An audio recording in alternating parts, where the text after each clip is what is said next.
기억나시겠지만 그 낙동강 이제 페놀 유출 사고가 있었습니다.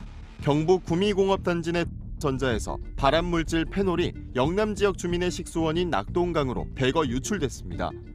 낙동강 페놀 유입 사건은 그동안 수돗물을 믿고 마셔온 주민들에게 엄청난 충격을 안겨줬습니다. 1991년 3월 14일이에요. 3월 14일 당시 구미에 있었던 전자인데요. 구미 공단에 있었던 전자에서 그 페놀을 넣어둔 탱크에 균열이 생겨서 무려 한 8시간 동안 페놀이 유출이 돼요. 페놀이. 그래서 그 페놀이 유출이 돼서 그것이 쭉 흘러내려와가지고 3월 16일 대구에 수돗물을 공급하는 다사 취수장으로 들어가게 돼요. 그래서 그것이 이제 그날 밤부터 일요일까지 대구 시내로 공급이 되는 거죠. 그래서 일요일 이제 오전에 전화가 빗발치기 시작해요. 수돗물에서 악취가 난다. 이거 도대체 이게 무슨 일이 벌어진 거냐. 그러니까 일단 그 일요일 날 연락을 받은 직원들이 일단 급하니까 거기다가 그 소독제를 막 덮어버려요. 보통 소독할 때 사용하는 화학약품이 염소인데 염소를 평소보다 10배의 양을 막 갖다 부어요. 근데 제가 곧 얘기하겠지만 페놀에다가 염소를 넣으면 상황이 더 안 좋아지거든요. 페놀과 염소가 결합하면 더 독성이 강한 물질이 되고 특히나 냄새가 몇백 배 더 악취가 나요. 페놀은 거의 독극물에 가깝잖아요. 그 독극물이죠, 사실. 독극물이죠. 독극물. 그 사실 이제 페놀에 대한 이야기를 안 할 수가 없는데 페놀을 좀 생소하긴 한데. 아니죠. 페놀은 아마 여러분들이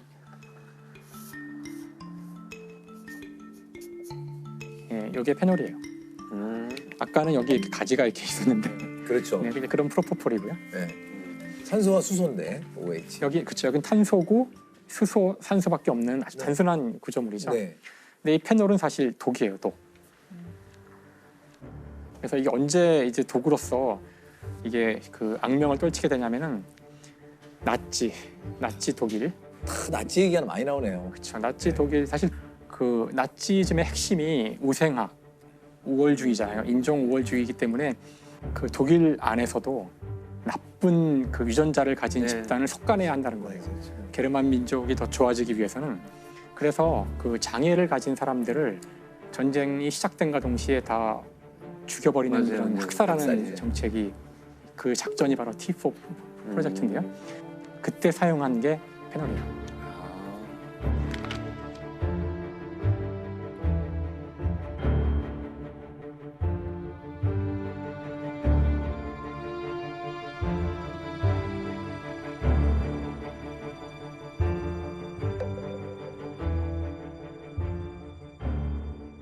그래서 페놀이 이제 방류가 됐는데 여기에다가 염소를 뿌리면 염소가 여기 붙어요.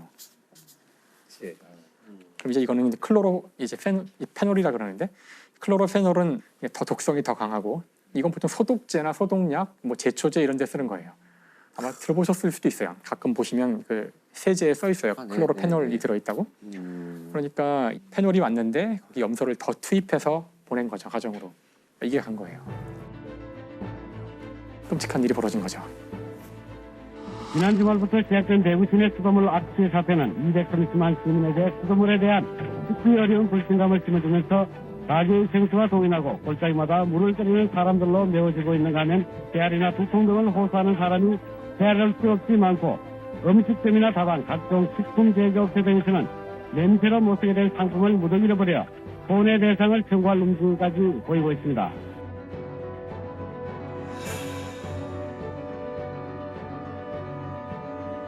이제 나중에 밝혀지지만 이거는 지금 이제 우연히 사고가 터져서 그런 거고요.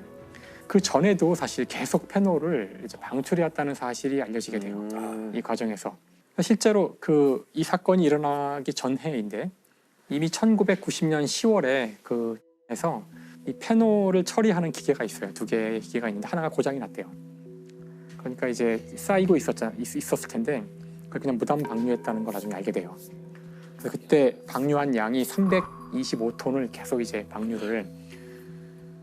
그러니까 이제 국민적 분노가 정말 폭발하게 되고 그때 이제 사람들이 이제 이걸 보니까 와 기업 이미지야 진짜. 어마어마한 일이 벌어졌는데 이거에 대해서 당시 정부는 굉장히 선방만이 처벌을 내려요.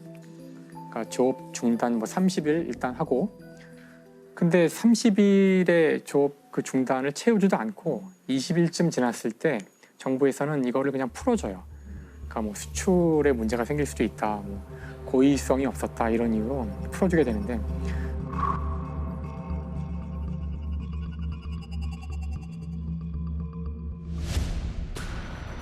그리고서는 조업 재개된 지 얼마 지나지 않아서 다시 페놀이 유출되는 사고가 벌어집니다.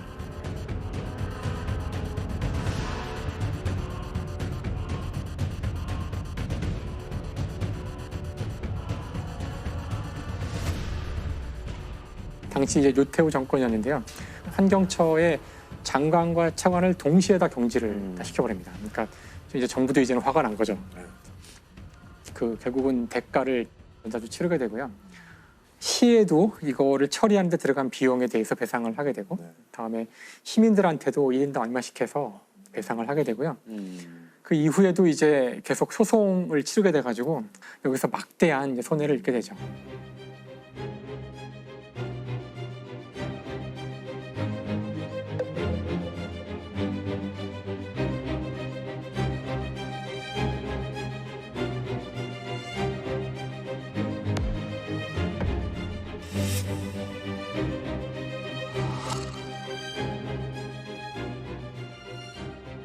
페놀 사건 같은 경우 그걸 소재로 해서 영화도 만들어졌는데, 영화 아시나요? 아니, 저는 어떤 처음 영화죠? 들어봤어요.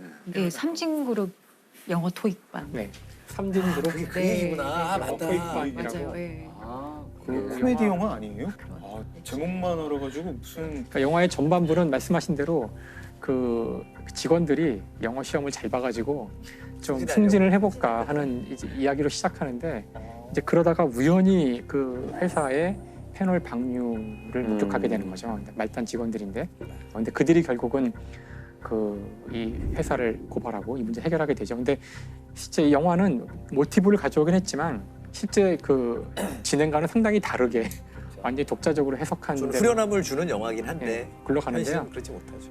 자, 그런데 이것이 우리 사회에 준 파급 효과 중에 가장 중요한 것이랄까? 그게 뭐냐면은 사실 제가 어릴 때만 해도 수돗물을 그냥 먹었지 생수란 것이 없었어요. 그렇죠. 수돗물을 끓여 먹었죠. 그렇죠. 그냥 그때는 물을 생수로 파는 것 자체가 불법이었어요.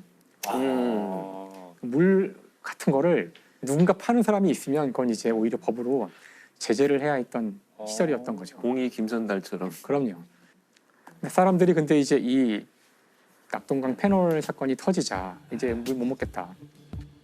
그러니까 이제 이때를 기회로 사람들이 우리도 물을 안전하게 먹을 권리가 있으니까 생수를 팔게 해달라고, 결국은 헌법재판소에서 생수를 못 팔게 하는 법이 위헌이라는 판결을 내려요. 이 행복 추구권에 맞아요. 예. 위배된다는 거죠.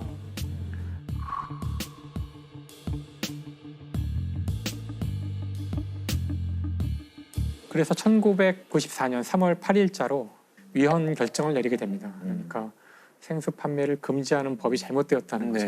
네. 생수 시장이 열렸네요. 열린 거죠. 합법적으로 된 것이고요. 페놀 사건이 우리의 이 물을 마시는 어떤 그 문화랄까? 이걸 완전히 이제 바꿔놨던 거죠. 우리나라의 물 수질은 다른 나라 어디에 비교해도 떨어지지 않는 네, 좋은 물이라고. 예, 그런 좋은 물임에도 불구하고 사람들이 마시질 않는데, 이때부터 시작됐다. 시작은 이때부터였던 거고요.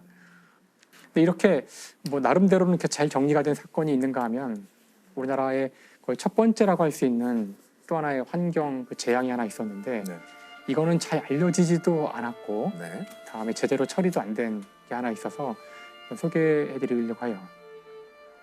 온산병이라고 들어보셨나요?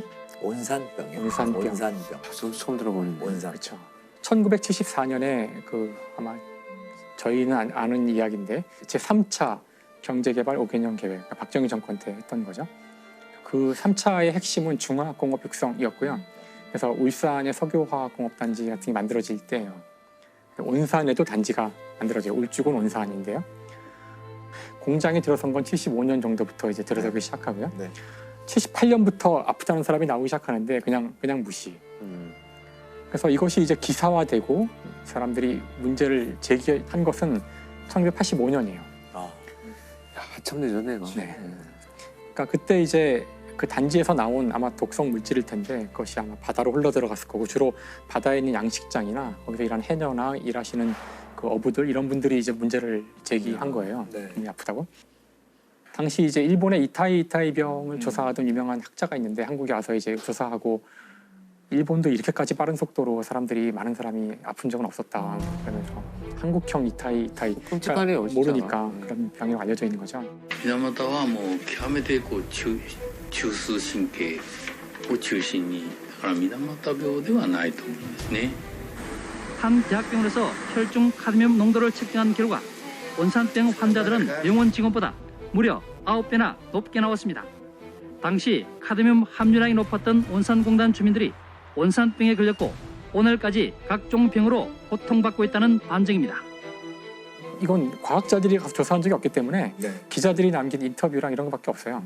그래서 어느 초등학교 교실에 가서 혹시 너희들 가운데 뭐 어디 뼈가 뭐 이렇게 시리거나 아프거나 어디 뭐 코가 아프거나 눈이 뭐 부어 있거나 뭐 이런 증세들이 있는 사람이 있으면 손 들어봐라 그랬더니 한 50여 명 가운데 절반 가까이 손을 들었다. 뭐 이런 이제 기록들이 남아 있어요.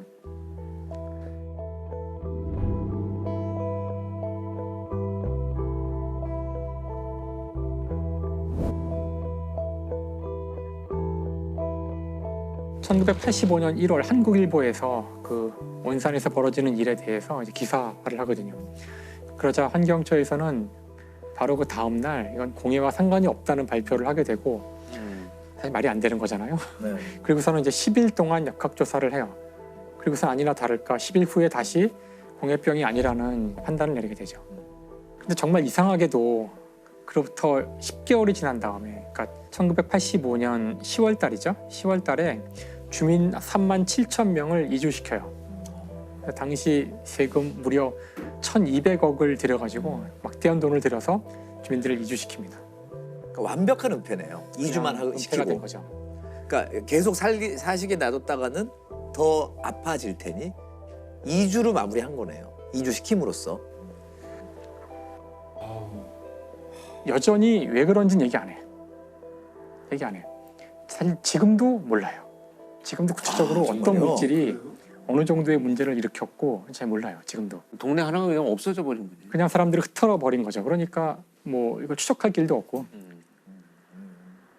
그래서 왜 도대체 그렇게 됐을까? 물론 이제 추정해 볼 수 있는 한 가지 단서는 물론 정확히 모르지만 85년 지금 10월에 그런 일이 벌어진 건데 이주시키고 하는 것이 86년 우리나라에서는 아시안 게임이 치러지고요. 88년 올림픽의 전초 그런 행사였죠. 아마 그때를 기억하신다면 당시 우리나라는 전 세계에 우리의 좋은 모습을 보여주기 위한 노력을 하고 있을 때예요. 강제 이주시키고 막 그럴 때죠. 그러니까 이런 사건들이 이런 공해병 이런 사건들이 기사화되기를 바라지 않았던 게 아닐까 이제 이런 추측을 해볼 수 있을 것 같아요. 수원 주차장 살인 사건 이렇게 말씀을 드릴게요. 범인은 김 씨라고 하겠습니다. 이 김 씨가 이제 제일 처음에 저지르는 사건은 2001년에 있었어요. 2001년에 아내를 목을 졸라가지고 기절을 시키고 차 안에 둔 채로 그 차에 불을 질렀어요. 그래서 결국에는 잡혀서 살인죄 그리고 뭐 사체 손괴 이렇게 해가지고 12년을 복역을 합니다. 2013년에 출소를 했어요. 출소를 했으면 이제 좀 뉘우치면서 살아야 될 거 아니에요. 그러니까요. 그런 마음이 없었던 사람 같아요. 어떤 대부업 사무실을 하는 두 사람을 알게 되고 박 씨, 유 씨라고 할게요. 박 씨는 남자, 유 씨는 여자입니다. 이 셋이서 또 나쁜 일을 꾸밉니다. 무슨 나쁜 일을 꾸미냐면 사설 경마장을 한번 차려봅시다. 이렇게 얘기를 해요. 2014년에 그래서 이 사설 경마장을 열어요. 그리고 이 박 씨랑 유 씨한테 김 씨가 투자를 해요. 이게 다 본인 말이긴 한데 합해서 투자한 돈이 2억 원이다. 이렇게 얘기를 합니다. 열고 어떤 일이 벌어지냐면 이 김 씨가 자기가 투자한 것만큼 수익이 자기한테 안 들어온다고 생각을 한 것 같아요. 네. 그래서 박 씨 오피스텔을 찾아갑니다. 여기 이제 왜 수익이 안 나냐, 왜 나한테 수익을 안 주냐. 만약에 사설 경마장이 수익이 그만큼 나지 않으면 그냥 내 돈 돌려줘라. 뭐 이런 식으로 박 씨랑 티격태격 말싸움을 벌입니다. 말싸움을 벌이다가 이제 감정이 격해지죠. 몸싸움이 됩니다. 김 씨의 옆에 아령이 있었는데 그걸 마구 내리쳐가지고 결국에는 박 씨를 살해합니다. 다음 날 결국에는 강원도 야산에 이 박 씨 차를 타고 가가지고 안매장을 하기까지 해요. 그리고 다음에 김 씨가 하는 일이 뭐냐면은 박 씨 신분증을 가지고 선불폰을 만들어요. 박 씨 명의로. 그리고 그 선불폰으로 박 씨의 누나한테 문자를 보냅니다. 누나 나 사업 어려워가지고 좀 도망 좀 가야겠어. 외국으로 나 도망간다. 이러고 문자를 보내요. 그리고 안매장 연락이 안 될 것이다 이런 거죠. 예, 그렇죠. 심지어 안매장을 하기 전에 김 씨가 박 씨 집에 수습을 하려고 하고 있는데 박 씨 누나가 찾아오기까지 합니다. 그때 김 씨는 되게 태연하게 박 씨 누나한테 당신 동생이 지금 내 돈 가지고 튀어가지고 내가 여기 왔는데 이거 어떻게 할 거냐고 막 이러고 따져요. 그러니까 박 씨 누나는 자기 동생을 살해한 그 김 씨한테 아유 죄송합니다, 미안합니다, 네, 집으로 돌아가요. 도망간다니. 네. 갔다니. 나중에 정말 황당한 거는 이 김 씨는 나중에 박 씨 가족 집을 또 몇 번 찾아갑니다. 찾아가가지고 당신 동생 아직도 한국 안 왔는데 내 돈 어떻게 할 거냐 이래가지고 돈을 꽤 받아가기도 해요. 네, 정말 뻔뻔하죠. 그리고 이제 가끔 가다가 그 박 씨 명의로 개설한 선불폰 이걸 가지고 박 씨 가족들, 지인들 그리고 심지어 자기랑 사설 경마장을 같이 운영하던 유 씨한테도 문자를 보냅니다. 살아있는 척, 도피 중인 척 하면서. 그래서 박 씨 가족은 그 박 씨가 사망했다는 사실을 전혀 눈치도 못 채고 실종 신고도 안 했어요. 어딘가 숨어 있구나. 네, 이렇게 2년이 지나갑니다. 굉장히 보통 거는 좌불안석이었을 것 같은데 어떻게 지냅니까, 김 씨가 그래서? 원래 그 셋이서 사설 경마장을 하고 있었잖아요. 근데 이제 박 씨가 사망했으니까 김 씨랑 유 씨랑 둘이서 경마장을 하게 됐죠. 사업이 잘 됐어요. 그래가지고 게임장도 열었어요. 이제 둘이서 이제 사업을 하는데 또 김 씨가 이 탐욕스러운 마음이 생기는 거예요. 뭔가 수익 배분을 난 좀 더 받고 싶다. 유 씨한테도 이제 슬슬 불만이 생기는 거예요. 그래서 유 씨를 방에 불러내는데 박 씨 휴대폰으로 불러내요. 수원의 어떤 건물 지하 주차장으로 말 앞에 이렇게 불러내니까 아마 그 유 씨는 그 2년 전에 도망간 박 씨가를 이제 오랜만에 만나겠네 하면서 왔겠죠. 나왔는데 그 지하 주차장에서 있던 거는 이제 김 씨가 나오고 유 씨가 타고 있던 차에 김 씨가 이제 들어갑니다. 거기서 또 말썽을 하다가 김 씨가 유 씨를 목을 졸라가지고 살해를 합니다. 되게 좀 악마 같은 사람인 것 같아요. 그리고 이제 정말 대담한 게 뭐냐면 그래도 박 씨는 이 살해를 한 다음에 안매장을 했잖아요. 네. 이제는 뭐 안매장도 약간 좀 성가시다? 그냥 유 씨를 트렁크도 아니고 뒷좌석에 눕히고 그 위에 티슈 한 장 올리고 그때 밤이었는데 수원에서 두 번째로 큰 공영 주차장에 갑니다. 야외 주차장이에요. 네. 그 날이 이제 일요일 밤이었거든요. 이 주차장은 주말에 쉬어요. 그리고 CCTV도 별로 많이 설치가 돼 있지 않은 그런 주차장이었어요. 거기에 그 차를 몰고 갑니다. 가서 그날 맑은 날이었거든요. 차에서 내릴 때는 우산을 펴고 내려요. 얼굴 가리는 용도로.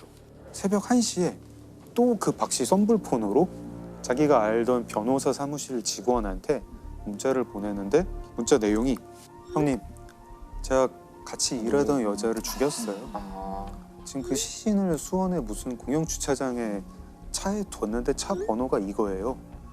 형님이 경찰에 신고를 해주시면 제가 한 달 내에 자수하겠습니다. 이 문자를 받은 변호사 사무실 직원은 박 씨라고 생각을 하죠. 최근에 모습이 안 보였던 그 박 씨. 이 변호사 사무실 직원이 놀래가지고 아침에 경찰에 신고를 합니다.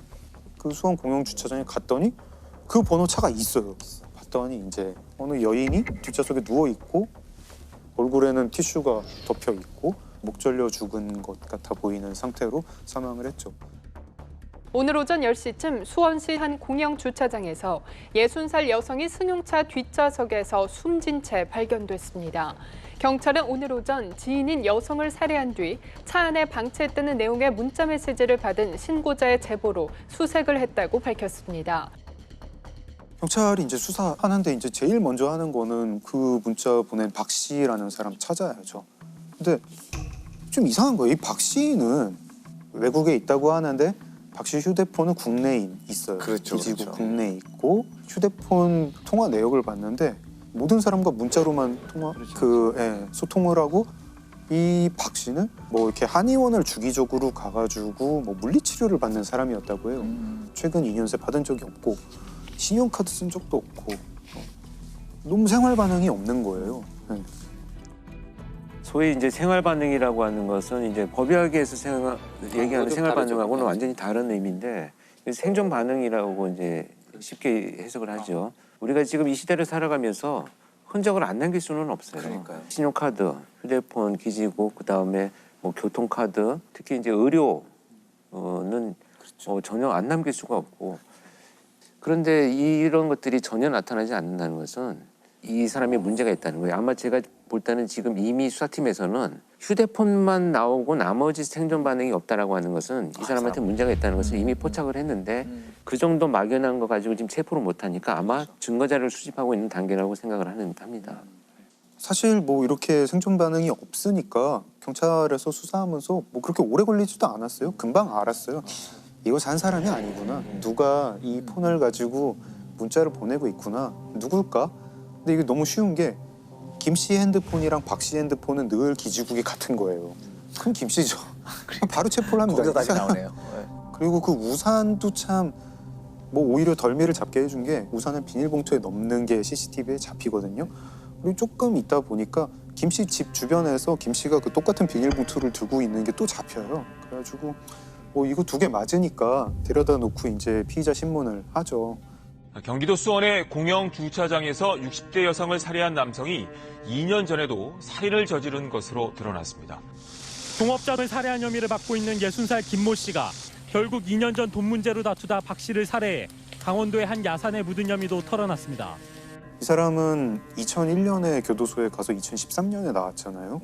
2001년에 아내를 죽인 김 씨는 3년 동안 두 사람을 더 죽이고 2016년에 다시 교도소에 갑니다. 그래서 무기징역. 아마 뭐 교도소에서 삶을 마감할 텐데 이 사건을 보면서 어떤 격언이 하나 생각났는데 이게 뭐 흔히 링컨이 했다고 하는 격언인데 모든 사람을 잠시 속일 수 있다. 몇몇 사람을 영원히 속일 수도 있다. 하지만 모든 사람을 영원히 속일 수는 없다. 없죠. 모든 사람을 속지. 이 김 씨가 박 씨를 살해했을 때 그리고 이제 거짓 계획으로 사람들을 속였을 때 몇몇 사람만 속인 거잖아요. 근데 그러고 나서 유 씨를 살해한 다음에는 이제 간 크게도 수사기관을 속여야겠다. 내가 모든 사람을 속여보겠다라고 했더니 며칠도 안 돼가지고 그냥 바로 들통이 났습니다. 강 변호사 얘기 들으니까 의외로 완전 범죄라고 범인이 안 잡힌 것들은 그냥 우연히 안 잡혔을 것 같아요. 그쵸. 완전 범죄를 꿈꿨던 사람들은 다 잡히고 네. 어떻게 하다 보니 안 잡힌 사람들일 것 같아요. 맞아요. 미제 사건들은. 네. 어떻게 보면 그런 경향성이 높아요. 그렇죠. 네. 그러니까 완전 범죄 자체가 본인의 계획이 성공해서 안 잡힌 게 아니고 그냥 이상한 예상할 수 없는 우연히 뭐 깃들어가지고 안 잡힌 거지 역시 그 완전한 알리바이 이런 건 없는 것 같아요. 양양에서 2014년에 있었던 사건인데 강원도 양양주택에서 불이 나 일가족 4명이 목숨을 잃었습니다. 이웃집 여자가 돈 때문에 저지른 범행인 것으로 드러났습니다. 경찰은 이 씨가 피해자들에게 수면제를 먹인 뒤 불을 지른 것으로 보고 있습니다. 이 가해자와 피해자는 학부모 관계로 두 분이 만납니다. 같은 동네 사는 친한 언니 동생 사이였는데 채무관계 때문에 사이가 나빠져요. 가해자가 빚독촉을 받으니까 범행을 계획하게 됩니다. 친하니까 이제 자연스럽게 들어가고 수면제를 먹이고 여기저기 불을 질렀어요. 아이들과 이 어머니는 사망한 거죠.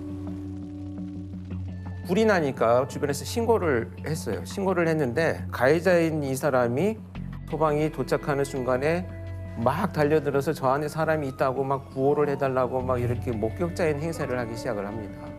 소름 끼친다. 그래서 사실은 이제 수사가 이제 어려워지고 그런 이제 배경이 되었는데 수사를 진행하다 보니까 목격자 행세를 했던 이 여성이 동네 사람들한테 이상한 소문을 내기 시작을 해요. 저 사람이 나한테 돈을 빌려갔는데 갚지 않고 스스로 비관을 해서 자녀들을 죽이고 자기가 죽은 거다. 막 이런 이상한 소문을 퍼뜨리기 시작을 해요.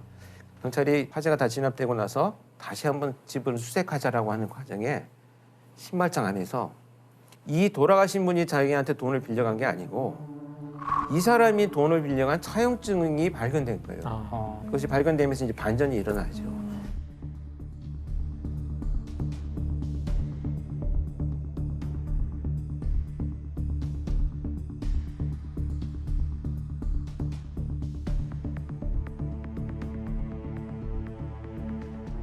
현장에서 그 방화로 의심되는 흔적들이 많았다고요. 특히 화재 현장에 가면 우리가 가장 먼저 화재 감식을 할 때 하는 것이 일단 바닥을 다 드러냅니다. 그래서 발굴을 한다 그러는데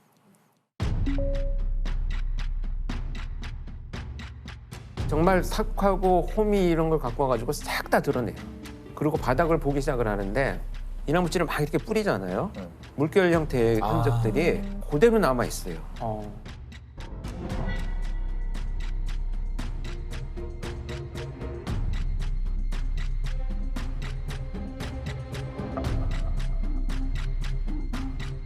이 현장에서는 몇 군데의 발화원이 있었어요. 몇 군데에서 불이 질러졌다라고 하는 얘기인데 전기 누전, 배선, 가스 이런 부분들은 아무 이상이 없었어요.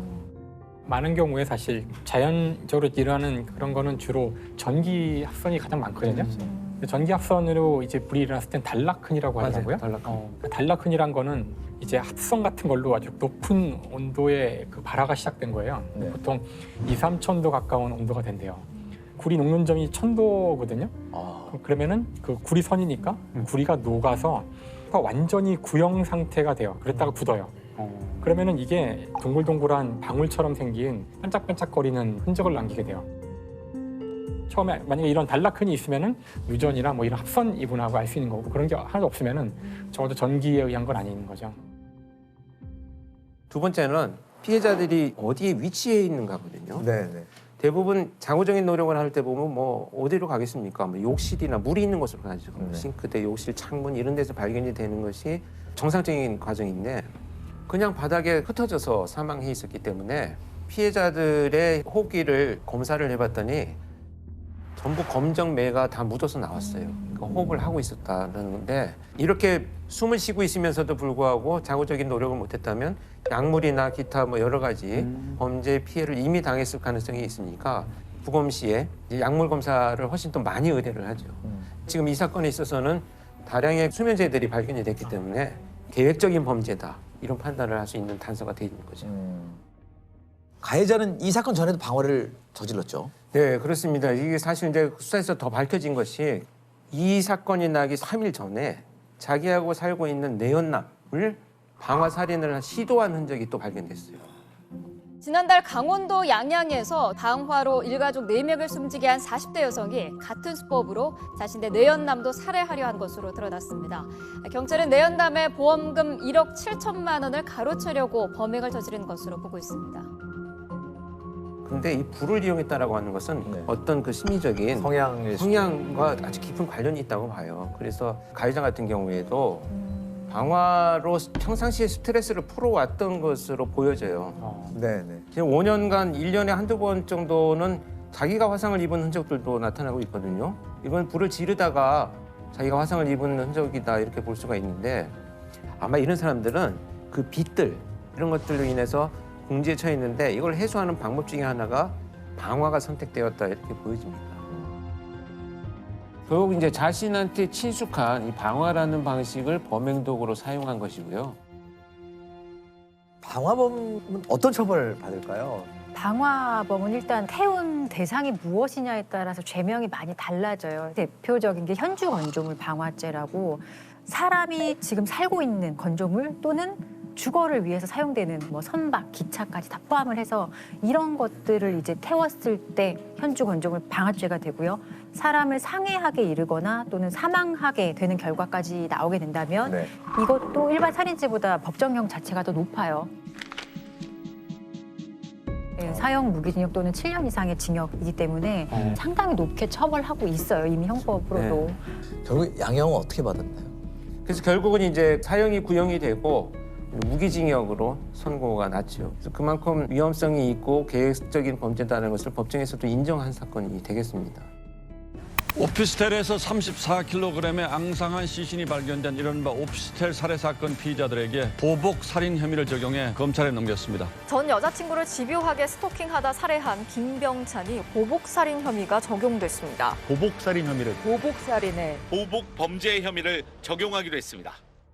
보복이라는 게 사전적인 의미는 뭔가 내가 받은 대로 너한테 그대로 돌려주겠어. 이런 건데 법률적으로 조금 치환해서 얘기를 해보면 보복의 감정을 가지고 어떤 범죄를 저지른다고 다 처벌하는 것은 아니고요. 형사사건화된 수사 단계, 재판 단계 전 과정에 대한 얘기이기 때문에 예를 들어 수사의 어떤 단서를 제공한 사람, 뭐 고발인, 고소인 또는 수사기관의 어떤 진술을 한 사람들, 법원에서 증언한 사람들, 그런 사람들을 보복할 목적으로 살인하거나 그리고 상해, 폭행하거나 감금, 협박했을 때 좀 가중처벌하는 것을 우리가 보복범죄라고 법률적으로 얘기를 할 수 있어요. 예를 들면 평소에 나를 많이 괴롭혀왔던 친구에게 보복한다는 그건 보복 사건하고 좀 다른 거네요. 네, 그런 거랑 다르죠. 그런 거하고 좀 다른 거죠. 예. 그래서 이게 지금 특정 범죄 가중 처벌 등에 관한 법률이 정식 명칭이고 저희가 흔히 줄여서 특가법이라고 얘기를 많이 해요. 이 법률은 이 보복 범죄만 규율하고 있는 건 아니고요. 네. 특정한 범죄를 설정하고 그 범죄를 좀 강력하게 처벌하는, 가중 처벌하는 그런 법률이에요.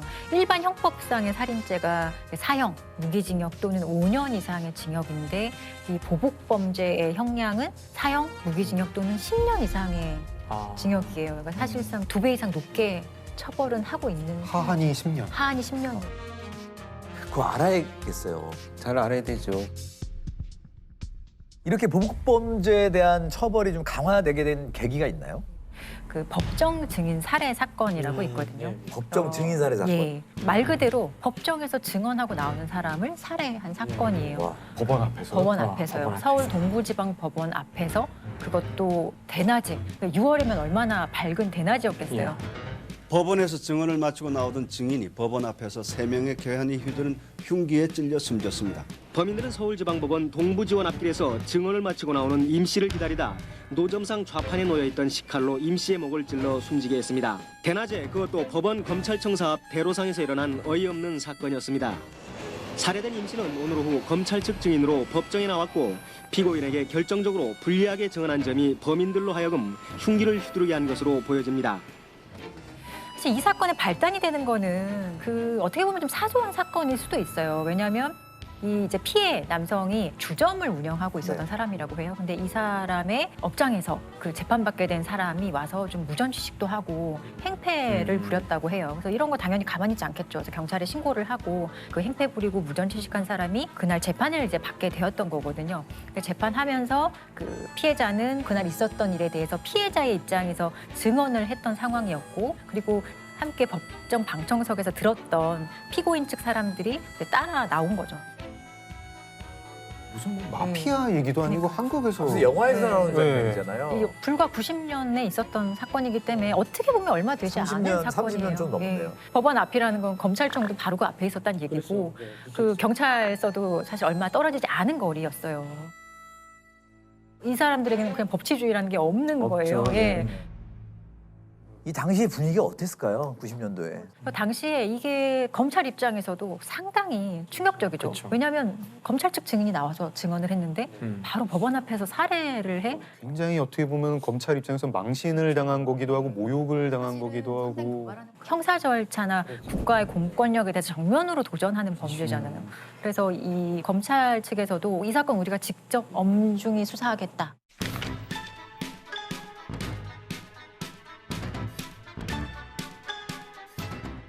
수사력을 엄청나게 동원을 해서 도주한 사람들을 찾기 시작을 하는데 바로 잡히지 않고요. 한 주범은 11일 뒤에 잡혔고 그 즈음에서 다른 한 명도 잡히고 나머지 한 명은 1년 뒤에 잡히거든요. 1년. 예. 오늘 아침 서울 압송돼 도피 행적과 배후 조직 등에 대해 경찰의 조사를 받은 이 사건의 주범 변운현 씨는 오늘 오후 빗속에서 범행 순간을 재현했습니다. 대낮에 그것도 법원 바로 앞에서 저지른 끔찍한 살인과 피 묻은 옷을 갈아입고 도주하는 과정을 변 씨는 그대로 태연하게 여러 사람 앞에서 해보였습니다.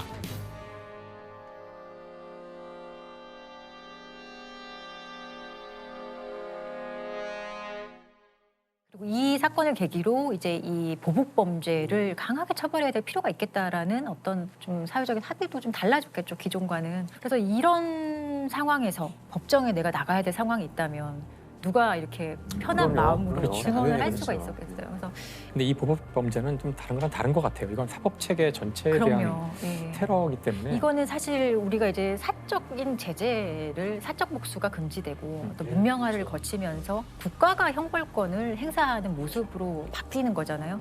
근데 어떻게 보면은 문명화된 모든 국가에서 가지고 있는 국가의 형벌권 자체를 본인이 상당히 부정하는 거거든요. 심지어 대부분 자기가 또 범죄를 이미 저지른 사람이에요. 그러니까 이미 범죄를 저지른 사람이 또 한 번 피해자에게 불리한 증언을 하고 보복을 하는 거거든요. 이것을 방치한다면 이런 유형의 범죄들이 굉장히 많이 일어날 거예요. 그럼. 일단 보복은 생각보다 더 큰 죄다라는 생각을 가져야겠네요.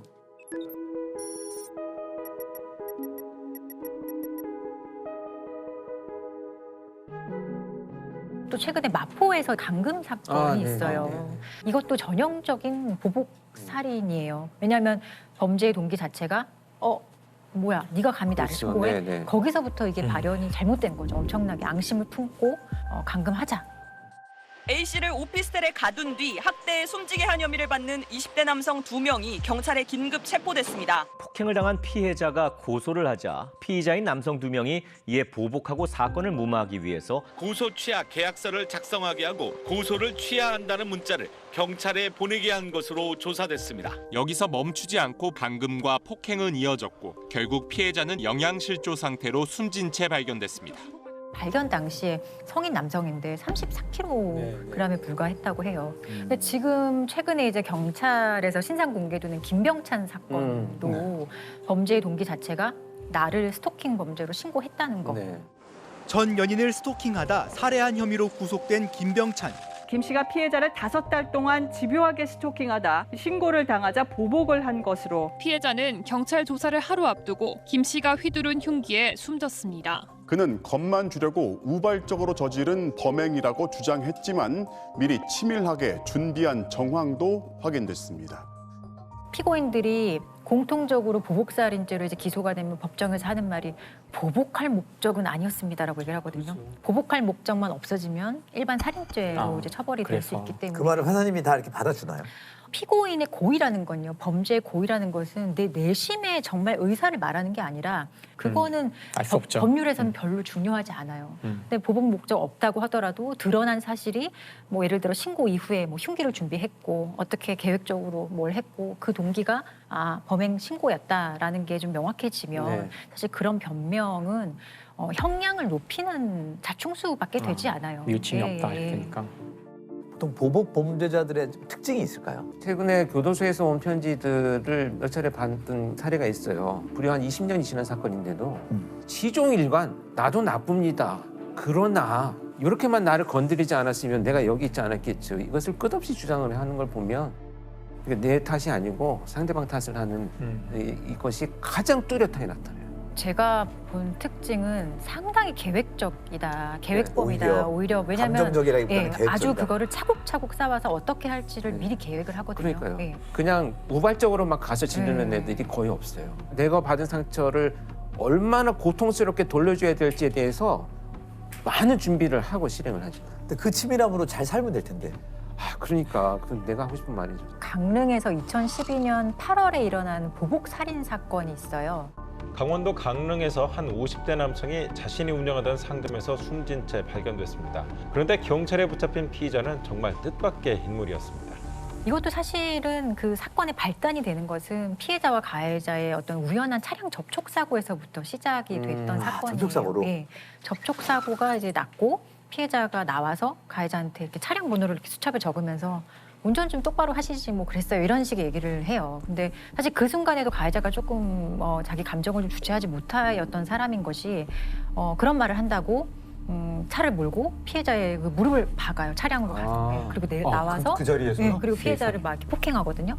그래서 그 사건이 있으면 당연히 그 피해자가 가만히 안 있었겠죠. 경찰에 신고를 했었을 거고 한 10여 개월이 지나서 실제로 이 가해자가 이제 기소가 돼요. 그러면 기소가 되면 공소장이 집으로 오거든요. 야, 네가 이러이러한 범죄로 이제 기소됐으니까 이제 재판을 받을 거야라고 알려주는 건데 그 공소장을 받고 이 가해자가 이제 격분하는 거죠. 나를 신고해가지고 내가 지금 재판받아야 돼? 라는 그런 앙심을 품고 피해자를 찾아요. 강릉에서 가구점을 운영하고 있었던 남성이고 가구점 주변을 이렇게 차량으로 이렇게 돌면서 범행하기 좋은 시간을 아마 찾았던 것 같아요. 그래서 사람이 조금 없는, 손님이 없는 시간에 피해자를 좀 잔인하게 목이랑 어깨 부위를 칼로 찔러서 죽였다고 하고 나중에 CCTV를 보니 이 불과 들어가서 그 피해자를 사망하게까지 한 시간이 3분밖에 걸리지 않았다고 해요. 접촉사고로 무기징역을 받을 정도의 분노가 진짜 이게 인생 하나가 그냥 날아간 거잖아요. 일단은 보복범죄라는 거는 이 강력범죄 중에 가장 좀 죄질이 안 좋은 범죄 중에 하나라고 저는 생각을 해요. 그렇기 때문에 사실 보복 목적의 범죄인지를 일단 수사기관에서 면밀하게 먼저 살펴야 되는 거죠. 왜냐하면 놓칠 수도 있거든요. 그렇죠. 그게 제대로 잘 드러나지 않으면. 당사자가 가서 보복을 하면 당연히 용의 선생이 오르고 수사 대상이 되는데 청부를 하는 경우도 훨씬 많고 네, 제3자가 그러니까 전혀 다른 사람이 와서 묻지마 범죄처럼 일이 벌어진 것으로 수사가 돼버리면 그 당사자만 처벌하고 그냥 끝나버리는 경우가 있기 때문에 수사 잘해야 수사기관도 돼요. 잘해야 되고 법원도 잘해야 되는 거죠. 다 같이. 경찰이나 검사들도 많이 공격당할 것 같아요. 네, 그런 공격이나 위협들이 굉장히 많습니다. 뭐 실제 실행이 되는 경우도 있고, 저는 그런 편지 경찰청에 있을 때도 많이 받았어요. 네 덕분에 잘 살고 있다. 딱 한 줄 오는 거야. 네 덕분에 잘 산다는 걸 내가 그럼 고마워라고 해라 이렇게 생각할 수는 없잖아. 저도 그런 편지 교도소에서 변호사한테도 그렇죠. 보내요. 네. 잘 지내고 계시죠? 이런 편지도 오고. 진짜 맞아요. 그리고 법정에서도 사실은 구속되지 않는 피고인 같은 경우는 재판 끝나고 복도에서 그냥 같이 나가요.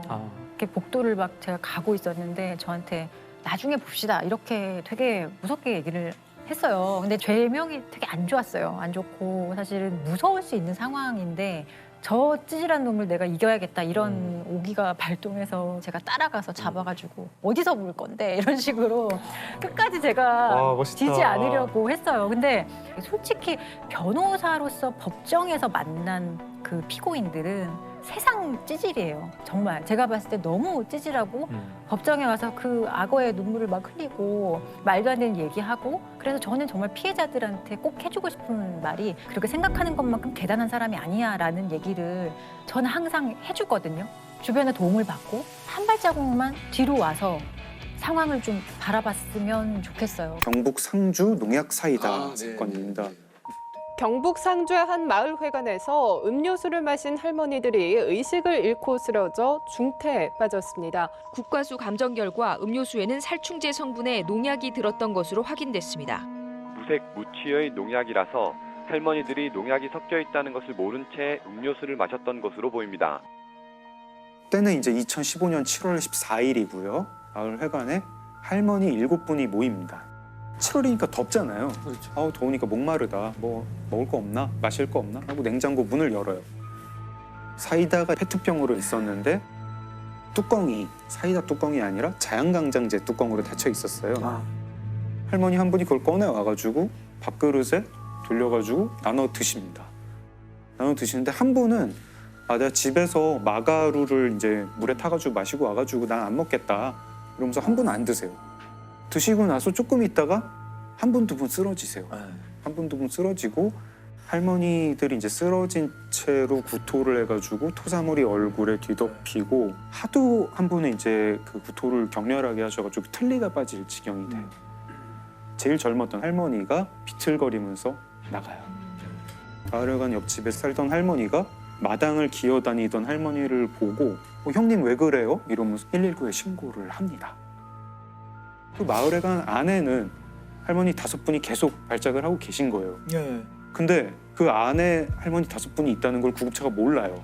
아이고 이런. 신고를 한 분만 했구나. 거의 1시간 가까이 돼서 이 5 할머니는 그때서야 병원을 가는 거예요. 그 할머니 6분 이제 다 중태에 빠지시고 결국 2분은 돌아가세요. 경찰이 당연히 오죠. 마을회관에 있던 모든 액체를 다 수거를 하고 금방 밝혀내요. 뭐 들어있다. 네.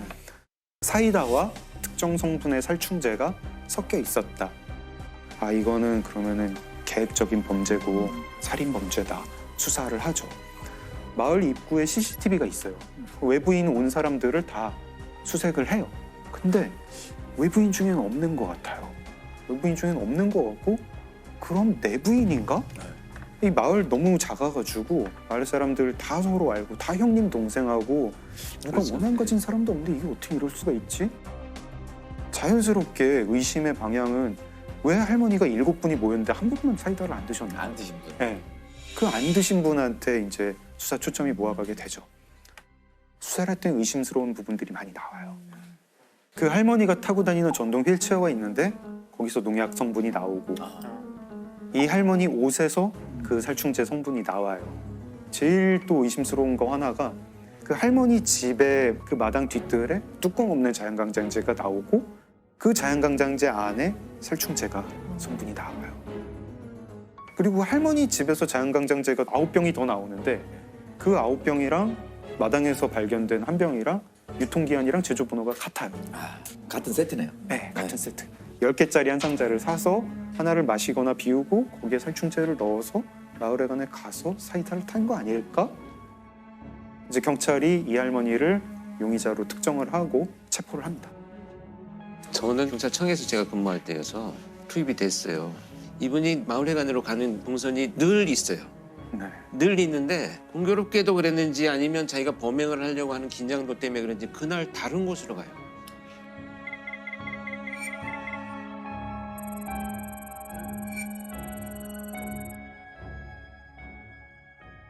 이제 그 다음부터가 문제인데 정황 증거는 있죠.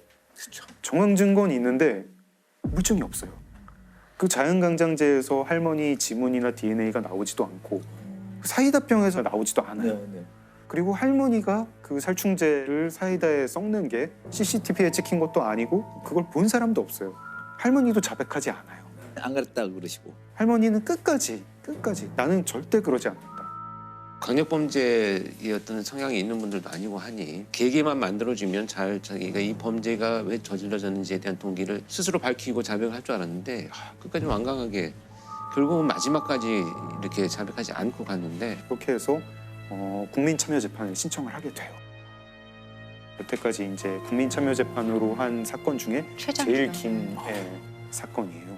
굉장히 치열한 공방을 거쳐가지고 국민참여재판이 5일 동안 결국에는 이제 배심원들이 전원 유죄로 판결을 내립니다. 그리고 대법원도 결국 무기징역입니다. 정황 증거 쪽으로 간 거네요. 네, 정황 증거가 너무 유력한 게 많다 보니까 이 정도면 유죄로 봐야 된다. 이런 사건인데 안타깝기도 하고. 그러면은 살해 동기도 모르는 거네요. 검찰 측이 평소에 그 마을에 가면서 다른 할머니들랑 화투를 많이 쳤는데 화투를 치다가 사이가 좀 안 좋아졌다. 왜 속임수를 쓰느냐 이러면서 서로 싸우는 일이 많았다. 이게 범행 동기다. 듣고 보면은 그 화투가 이제 정당 10원짜리 할머니들 다 소비였다고 쓰시죠? 하는데 그것 때문에 6사람을 독살을 한다? 살해 동기도 지금 그 검찰 측에서 주장하는 그걸로만 화투 지금 때문에 싸움이다. 동기가 사실 끝까지 우리 마음을 좀 불편하게 하고 그러니까 너무 사소하거나 이해할 수 없는 이유라 이거죠. 근데 농업 전문지에 농민분들이 이제 칼럼 쓰는 거를 보면은요 이런 게 되게 되풀이해서 나와요. 이렇게 답답한 줄 몰랐다. 스트레스는 참을 만한데 어디 갈 데가 없다. 사람 눈을 피해서 어디 갈 곳이 없다. 특히 이제 여성 농민 같은 경우에 거기 지역 전체가 이제 가부장적인 분위기고 남편이 또 이제 굉장히 가부장적인 사람인 경우에 자기 이 쌓인 한을 어디다 풀 데가 없는 거예요. 네. 실제로 이 상주 농약 사이다 사건 판결문에 이렇게 적혀 있습니다. 피고인은 1950년경 남편과 결혼 후 극심한 가정폭력에 시달려 순탄치 않은 40년의 결혼 생활을 해왔다. 피고인은 오랜 기간 누적되어 온 강압적 환경에 대한 스트레스 및 폭력에 의한 억압, 자존감 저하로 인하여 급기야 사소한 감정 문제에도 심한 분노를 느끼는 지경에 이르렀다. 제가 종합보고서에 썼던 내용이거든요. 학대받는 여성 증후군의 증상들을 조금 나타내셨어요, 이분이. 실제로.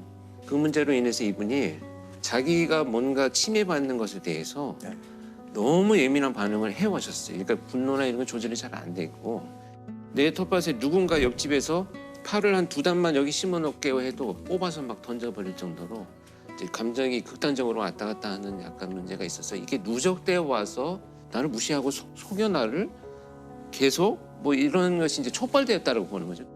씁쓸하게 또 저희 마음을 좀 무겁게 만드는 사건이었습니다. 1957년에 벌어진 사건이에요. 57년.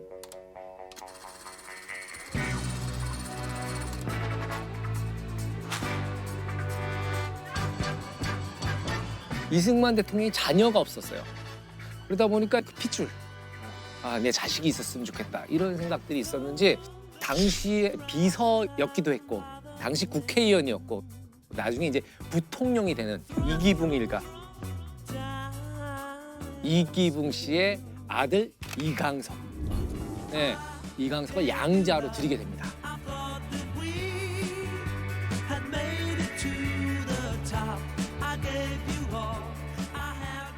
그 이강석은 졸지에 최고 권력자의 아들이 된 거예요. 네.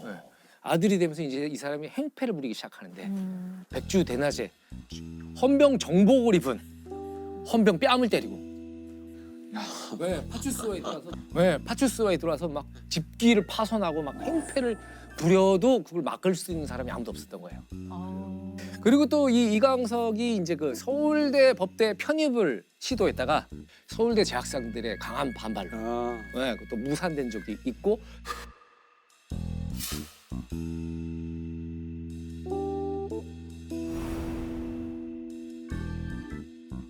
결국에는 육사에 들어가게 됐었다 그래요.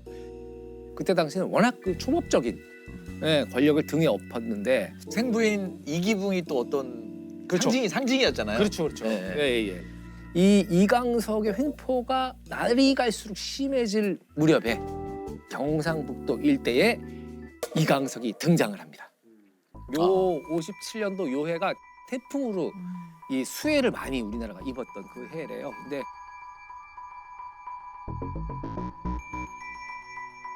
영남 지방 일대를 휩쓸었던 대폭우로 말미암아 수많은 건물과 인명 피해를 보았습니다.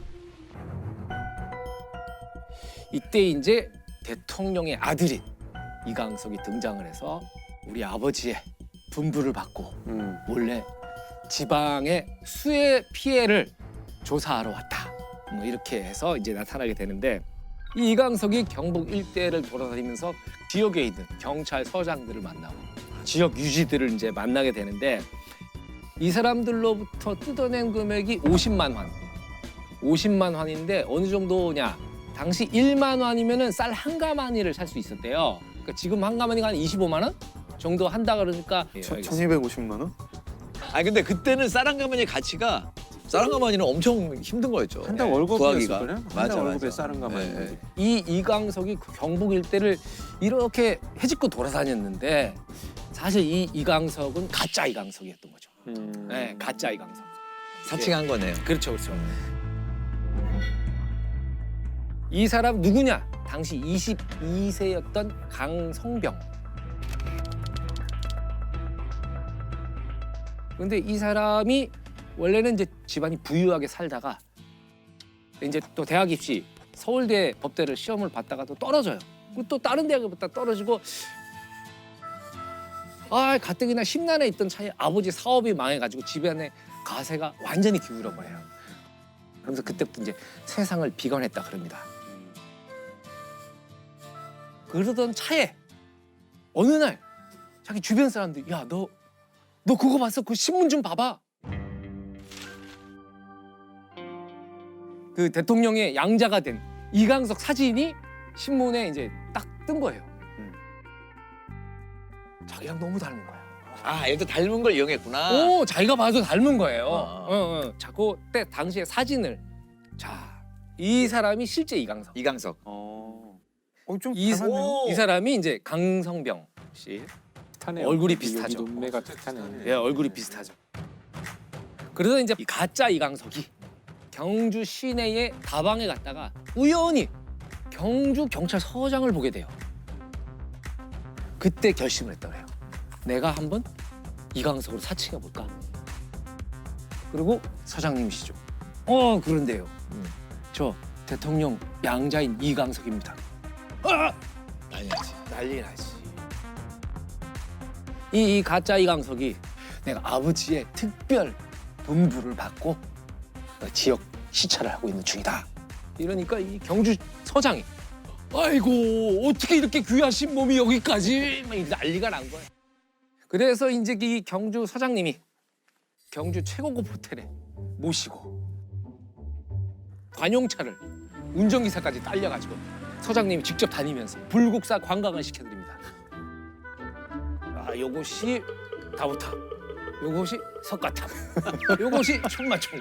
예, 막 보여드리고 거기 있는 각종 기념품들 다 선물을 하고 심지어 불국사 앞에서 서장하고 기념 촬영까지. 대담하다. 대담하죠. 네. 대담하죠. 좀 이해가 되는 게 지금처럼 이렇게 막 일일생활권이 아니잖아요. 그렇죠. 진짜 먼 곳이잖아요. 하긴 경부고속도로도 지어지기 전에 어떻게 확인하겠어요, 진짜. 그렇죠. 예, 그리고 전화해가지고 뭐 맞아요? 뭐 이러기도 아니, 그러면 서울에 확인해 본다는 것 자체도 되게 신뢰되는 일일까 봐. 이 경찰서장 입장에서는 정말 로또에 맞은 것처럼 기회라고 생각했을 것 같아. 기회지. 얘가 이제 드디어 승진의 기회가 서울 가는구나. 그래서 이제 경찰서장이 그렇게 극진한 대접을 하고 관용차로 해가지고 운전기사 딸려서 보낼 테니까 편하게 가십시오. 그러니까 이제 이 가짜 이강석이 경무관으로 승진. 그러면서 얼마나 설레었겠어. 그럼 이 서장님이 야 드디어 내 라인 탔구나. 그래가지고 이제 그 관용차를 운전기사가 딸린 관용차를 타고 영천으로 진입을 합니다. 영천에서도 이제 간 곳이 경찰서죠. 경찰서장과 또 만납니다. 그리고 또 경찰서장의 극진한 대접을 받고 다음날 이제 안동을 갔는데 소문이 났을 거 아니에요.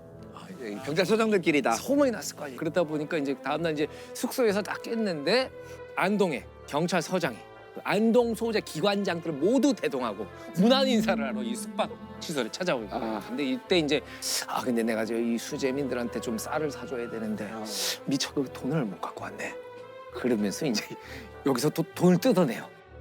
이 경북의 유지들 이분들한테 이 3일 동안 뜯어낸 금액이 46만 5천 원. 뜯어낸 큰 돈이죠. 거죠. 그것이 진짜 큰 돈이죠. 그리고 이제 뭐 다음 날 대구로 갑니다. 대구. 그리고 경북 도지사를 만납니다. 점점 이제 꼬리가 좀 길어지네요. 그죠? 관사에서 도지사를 만나죠. 도지사, 오셨습니까? 막 얘기를 하는데 이 도지사 경북 도지사가 보니까 좀 이상한 거야. 비서도 없고 말이야. 아무리 내사라 그래도 좀 수상하잖아요. 수상인데 때마침 운명의 장난일까요? 이 경북 도지사의 아들과 이강석이 친분이 있었대요. 실제 이강석이. 그러니까 좀 이상하니까 아들한테 야 네가 와서 얼굴 좀 확인해봐라. 그러더니 이제 이 경북 도지사 아들이 아빠 아니야.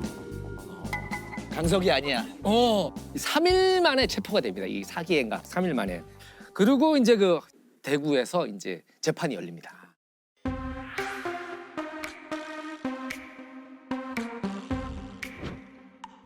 당시에 그 1,000명이 넘는 방청객 몰려 들어가지고 이 판사가 사람들한테 낑겨갖고 법복이 찢어지고 화제의 사건이네. 대구 법원에 있던 재판정에 있었던 의자 반이 파손이 됐대. 사람들을 치워가지고 그 정도로 아무튼 떠들썩한 사건이었는데 재판에서 이제 범죄 동기에 대해서 물어봤을 거 아니에요. 그랬더니 이제 이 가짜 이강석이 뭐라고 얘기했냐면 신문을 통해서 이강석이 헌병 뺨을 때리고 집기를 파손하고 이래도 아무 일이 없다는 걸 보고서 무슨 일이든 내가 해도 되겠다 이렇게 생각을 했다 그래요. 그리고 대한민국 관리들의 부패함을 테스트할 수 있었다. 헐리우드 같았으면 60만 달러의 배우 연기료를 받을 수 있었던 연기였다. 뭐 이런 얘기까지 했다 그래요. 아니 가짜 이강석은 사람들이 재밌어했을 것 같아요. 진짜 이강석에 대해서도 못마땅한 마음이 있고 뭐 그 서장이나 뭐 도지사에 대해서도 못마땅한 마음이 있었을 텐데 이때 당시에 이제 이 경주 서장이 얘기했던 귀하신 몸이 여기까지 나중에 관용어구처럼 된 거죠. 귀하신 몸이라는.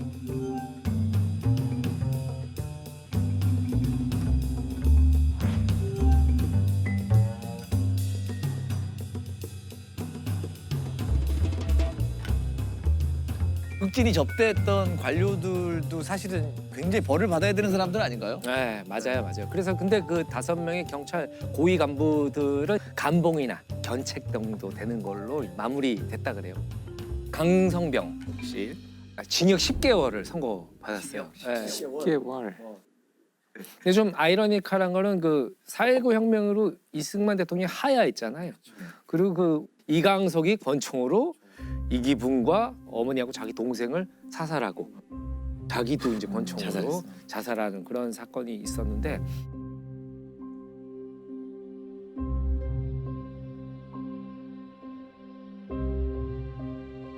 그로부터 얼마 후에 이 가짜 이강석도 극약을 마시고 세상을 그래요? 네.